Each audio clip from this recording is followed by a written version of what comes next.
I'd like to tell you a story, if I might and if I may, of a girl whose life was hers, but only in a way. She lived her life for others and kept nothing for herself. The things that she wanted, she kept high up on a shelf.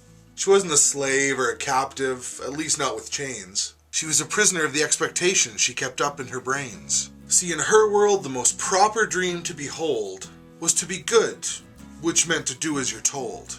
When someone said jump, she did so with glee, though she was scared of heights and had a trick knee.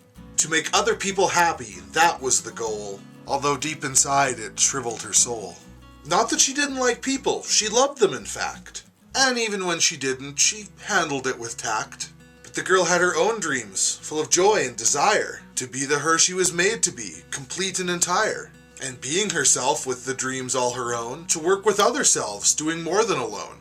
See, her problem wasn't dreams or passion or hope, but fear, dark and crippling, that bound her like rope.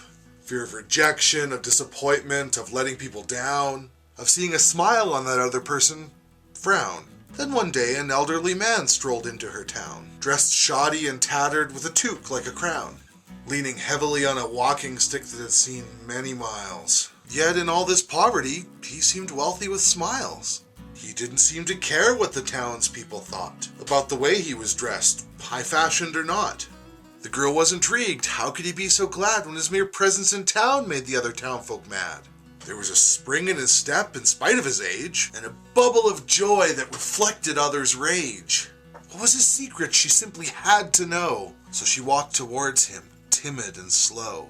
As she approached the old man, his head turned her way. Seeing the twinkle in his eye, she got the courage to say, "Pardon me, sir, but if it isn't too much to ask, and I'll quickly withdraw it if it's too troublesome a task. But tell me, how do you stay so happy, as you clearly do, without even caring of others' expectations of you?" The old man looked at her and said with a laugh, "I was once like you don't know the half.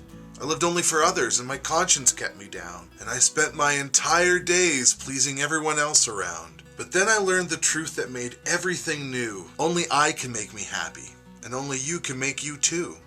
The girl stared dumbfounded as he began to elaborate how the idea of her happiness was hers alone to create. That other people might help or hinder as they may, but that being happy was a choice, not a gift from away, or the responsibility of another.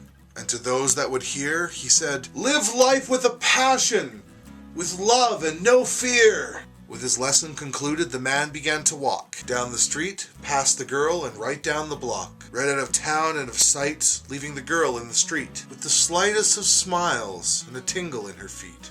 For though she remained, she was suddenly herself. The girl was free to be she, with her dreams off the shelf. Now the story I told you, it's true in a way. It didn't really happen, but one like it does every day.